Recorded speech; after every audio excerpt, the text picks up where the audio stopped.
တုတ်တော်ဒနမင်းကြီးရဲ့သားတော်ဒိဋ္ဌထမင်းသားဟာစီးစိမ်ချမ်းသာတွေနဲ့ပြည့်စုံနေခဲ့ပါတယ်။ဒါပေမဲ့သူဟာလောကရဲ့အမှန်တရားကိုရှာဖွေခြင်းခဲ့ပါတယ်။ဤမြစုံလင်လှတဲ့ရွှေနန်းတော်ကြီးထဲမှာကျွန်ုပ်ဘဝကတကယ်ကိုပြည့်စုံပါတာ။ဒီလူကဘာလို့ဒီလောက်အိုမင်းနေရတာလဲ။ဒါဟာလူတိုင်းမလွဲမရှောင်သာကြုံတွေ့ရမယ့်အိုမင်းချင်းတရားပါပဲမင်းသား။နာကျင်မှုတွေကဘဝရဲ့အတိုင်းစနစ်တစ်ခုလား။ဒီဒုက္ခတွေကနေလွတ်မြောက်ရလမ်းရှိပါသလား။ငါတွေ့ငါ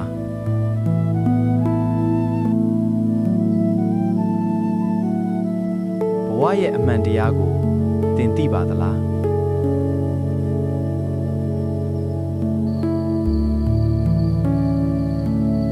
အခက်အခဲတွေအလီလီကိုကြော်ဖြတ်ရမယ်